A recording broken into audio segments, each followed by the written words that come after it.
अस्सलाम वालेकुम, welcome to Expert Academy. Last time हमने सेकंड चैप्टर स्टार्ट किया था जिसका नेम है स्ट्रक्चर ऑफ एटम, जिसमें हमने कल इंट्रोडक्शन इसका स्टडी किया था जिसका लिंक आपको डिस्क्रिप्शन में मिल जाएगा। आज हम cathode rays and discovery of electron को डिस्कवर करते हैं।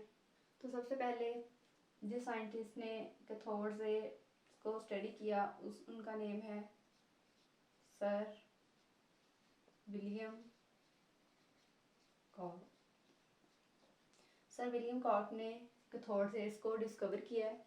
अब हम सबसे पहले इसकी डायग्राम देखते हैं, फिर देन हम उससे इसकी कंस्ट्रक्शन और वर्किंग को देखेंगे।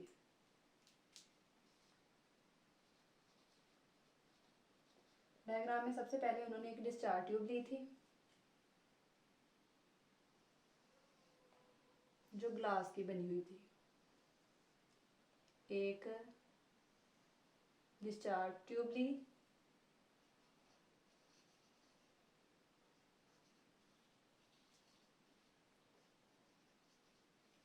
जो किसकी बनी हुई थी, ग्लास की। उसमें एक वैक्यूम पंप लगाया, वैक्यूम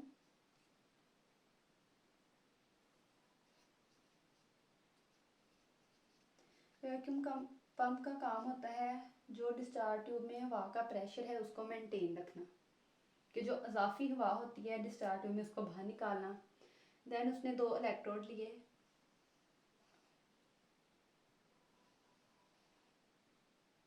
ठीक है, और इन दोनों को इसने इलेक्ट्रोड का नाम दिया। दो पतरियां ली लोहे की जिसको उसने इलेक्ट्रोड का नाम दिया, और इन दोनों इलेक्ट्रोड को उसने एक हाई वोल्टेज बैटरी के साथ कनेक्ट कर दिया। एक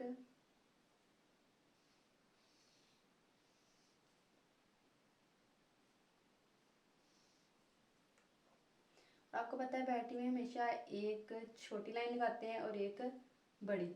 जो बड़ा साइन होता है वो पॉजिटिव को शो करता है और जो छोटा साइन होता है वो छोटी लाइन होती है वो नेगेटिव को शो करती है। ओके, तो जो पॉजिटिव साइड इलेक्ट्रोड के साथ कनेक्ट है बैटरी की उसको एनोड का नाम दिया कि ये वाला जो इलेक्ट्रोड है ये नोड है हमारे पास, और जो नेगेटिव साइड पे कनेक्टेड है उसको कैथोड का नाम दिया है। अब हम इसकी कंस्ट्रक्शन देखेंगे। डायग्राम क्या देखिए, डायग्राम ड्रा कर देनी है। नेक्स्ट हम इसकी कंस्ट्रक्शंस देखते हैं। कंस्ट्रक्शन में आपने जो डायग्राम में चीज़ें इस्तेमाल की हैं उनको आपने थ्योरी में लिखना होता है। तो सबसे पहले हम लिखेंगे it consist of discharge tube,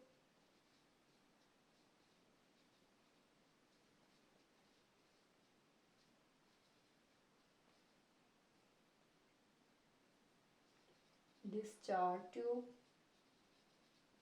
made of glass। कि एक डिस्चार्ज ट्यूब ली थी जो ग्लास की बनी हुई थी। टू इलेक्ट्रोड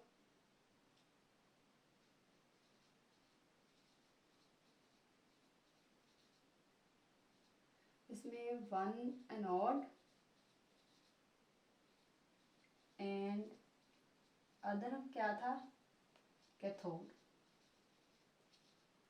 फिर एक वैक्यूम पंप इस्तेमाल हुआ था,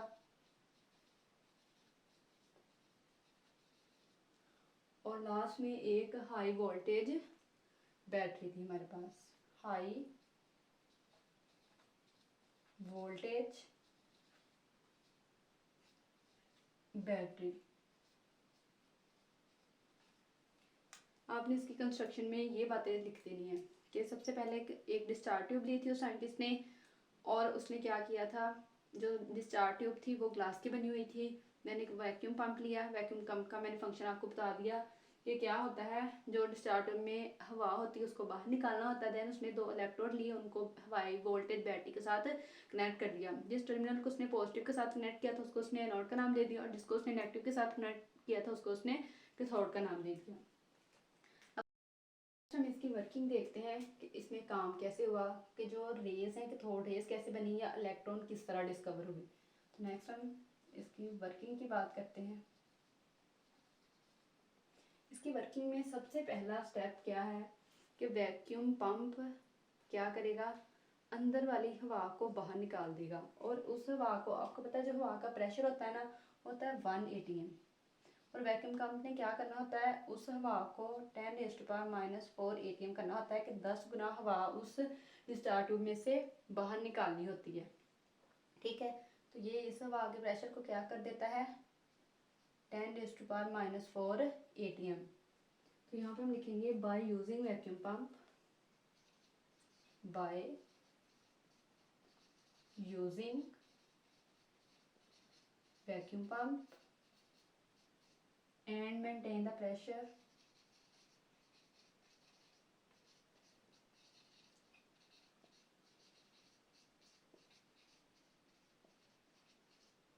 (10⁻⁻4 atm। ठीक है, सबसे पहले वैक्यूम पंप को इस्तेमाल करना है और जो हवा का प्रेशर है उसको 10⁻⁻4 तक मेंटेन कर लेना है।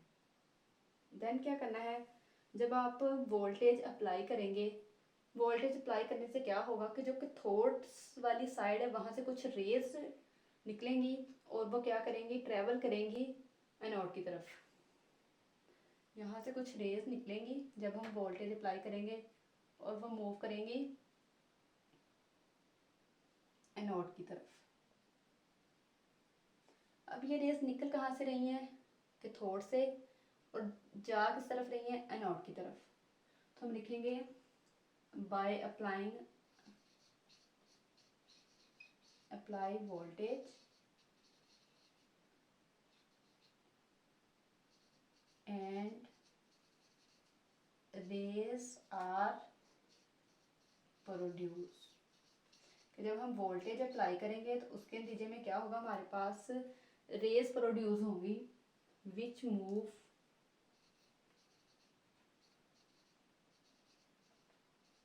आप ट्रेवल भी लिख सकते हैं, विच मूव या विच ट्रेवल फ्रॉम कैथोड